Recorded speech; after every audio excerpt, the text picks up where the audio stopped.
السلام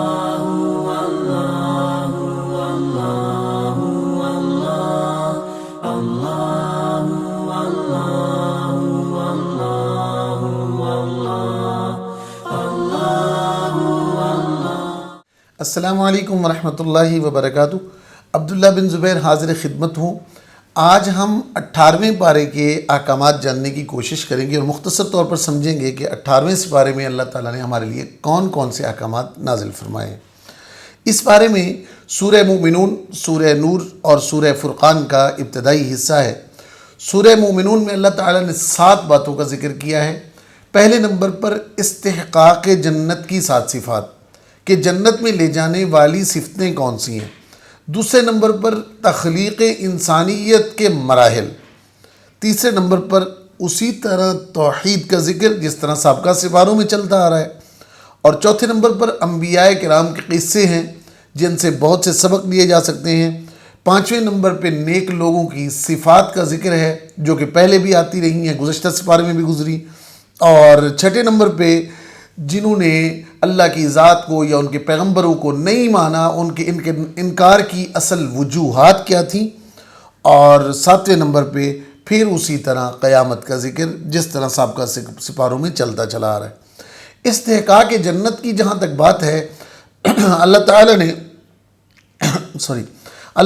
اس میں 7 صفتوں کا ذکر کیا ہے۔ سب سے پہلے ایمان، پھر اس کے ساتھ نماز میں خشوع و خضوع، پھر اعراض عن اللغو، جو چیزیں بری ہیں ان سے بچنا، اور پھر زکوٰۃ، اسی طرح پاک دامنی اور امانت داری، خیانت نہ کرنا، مطلب نمازوں کی حفاظت کرنا۔ یہ چیزیں استحقاق جنت کے لیے لازم ہیں۔ اگر کسی انسان کے اندر یہ صفات آ جائے، وہ ایماندار بھی ہو، ایمان رکھنے والا، اور پھر نماز کی پابندی کرنے والا، اور نماز میں خشوع و خضوع رکھنے والا ہو، بری باتوں سے پرہیز کرتا ہو، زکوٰۃ سال میں ایک دفعہ 2.5% آپ کے مال پر ہوتی ہے وہ ادا کرتا ہو، اپنی شرمگاہ کی حفاظت کرتا ہو، اور امانت دار ہو اور نمازوں کی حفاظت کرتا ہو، تو ایسا انسان جنت میں جانے کا مستحق ہے۔ دوسرے نمبر پر تخلیق انسانیت کے 9 مرحلے ہیں۔ مٹی، منی، جمع ہوا خون، بوٹی، لوتھڑا، ہڈی، گوشت کا لباس، انسان بن جاتا ہے، پھر اس کے بعد موت، اور پھر دوبارہ زندگی۔ تو یہ 9 مرحلے انسان کی زندگی کے ہیں۔ اللہ تعالیٰ نے انسان کو ایک ناپاک قطرے سے پیدا کیا ہے، اور ناپاک قطرے سے پیدا کرنے کے بعد یہ احکامات اللہ تعالیٰ نے انسانوں کے لیے نافذ کیے ہیں۔ سب سے پہلے ایمان لانا ہے، پھر پیغمبر کی بات کو تسلیم کرنا ہے، پھر ان پر عمل پیرا ہونا ہے، نماز کی ادائیگی کرنی ہے، مال ہے تو اس کی زکوٰۃ دینی ہے، موقع ملے تو جہاد کرنا ہے، اور اللہ تعالیٰ نے جو مال و دولت دیا ہے اس میں سے اگر اتنا حصہ ہے کہ آسانی سے حج ہو سکے تو زندگی میں ایک مرتبہ حج کرنا ہے۔ ہمسایوں کا خیال رکھنا ہے، پڑوسیوں کا خیال رکھنا ہے، یتیموں کا خیال رکھنا ہے، صلہ رحمی کرنی ہے، حسن خلق سے پیش آنا ہے۔ تو یہ ساری چیزیں انسان کے لیے بعد میں نافذ کی گئی ہیں۔ اور جہاں تک بات ہے انبیاء کرام کے قصوں کی، تو حضرت نوح علیہ السلام اور ان کی کشتی کا ذکر آیا ہے اس میں، اور حضرت موسیٰ اور حضرت ہارون علیہ السلام کا اس میں قصہ مذکور ہے۔ اسی طرح حضرت عیسیٰ علیہ السلام اور ان کی والدہ حضرت مریم کا تذکرہ بھی اس سپارے میں موجود ہے۔ جہاں تک نیک لوگوں کی صفات کا ذکر ہے تو اللہ تعالیٰ نے 4 صفات بیان کی ہیں۔ سب سے پہلی صفت کہ انہیں اللہ کا خوف ہوتا ہے، وہ خشیت الہی سے کانپتے ہیں۔ دوسرے نمبر پر وہ کانپتے کیوں ہیں، ڈرتے کیوں ہیں، کیونکہ اللہ پر وہ ایمان رکھتے ہیں۔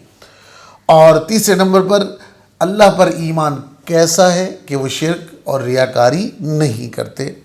اور چوتھے نمبر پر کہ ایمان کے باوجود، اچھے اعمال کے باوجود وہ ڈرتے ہیں کہ انہیں ایک نہ ایک دن اللہ کے حضور پیش ہونا ہے، اللہ کے روبرو حاضری سے خائف رہتے ہیں، اور یہی خوف انہیں گناہوں سے بچائے رکھتا ہے اور نیک لوگوں میں شامل رکھتا ہے۔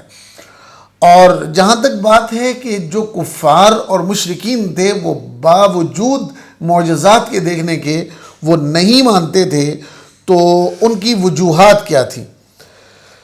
اصل میں یہ چیز ان کی خواہشات کے خلاف تھی، اسی لیے وہ انکار کرتے تھے۔ جو بہانے بناتے تھے کہ یہ چیز نہیں ہے، اللہ نے آپ کو ہی نبی بنا کے بھیجنا تھا، اگر اللہ تعالیٰ نے نبی بھیجنا ہوتا تو کسی سردار کو بنا کے بھیجتا، ضروری تھا کہ اللہ تعالیٰ کسی یتیم کو نبی بنا کے بھیجے۔ تو یہ مشرکین کی اور جہلائے عرب کی باتیں تھیں جن کا سر پیر کوئی نہیں ہے، یہ صرف اور صرف ان کی خواہشات نفسانی تھی جو ان کے ساتھ کھیلنے بڑھنے اور رہنے والے انسان کو نبی ماننے سے عاجز تھی، اور ان کی خواہشات ان کے سامنے تھی کہ ہم نبی نہیں مان سکتے، کچھ بھی کہہ سکتے ہیں، امانت دار ہیں آپ، سچے ہیں، سچوں کے سردار ہیں، آپ ہر قسم کی خوبیاں رکھتے ہیں، لیکن ہم آپ کو نبی نہیں تسلیم کرتے۔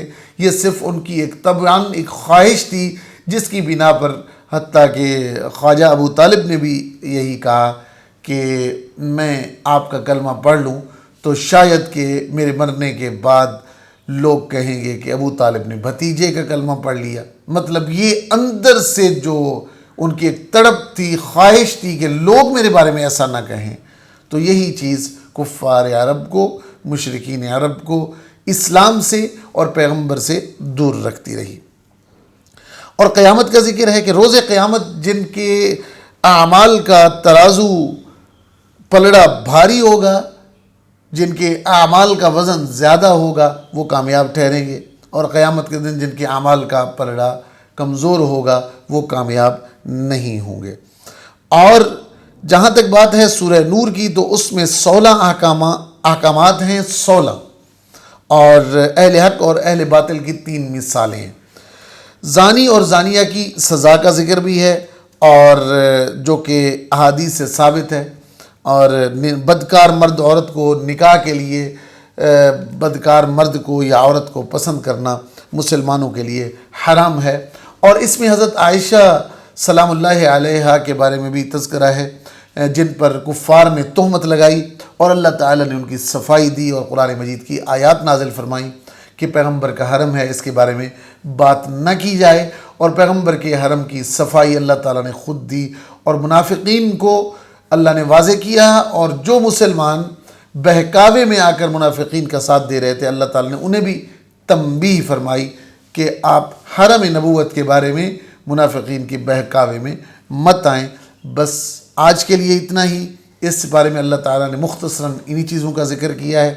انشاءاللہ ملتے ہیں نیکسٹ ایپیسوڈ کے ساتھ، اس میں مزید جانیں گے کہ اللہ تعالیٰ نے ہمیں اس بارے میں 19ویں پارے میں کون کون سے احکامات دیے ہیں۔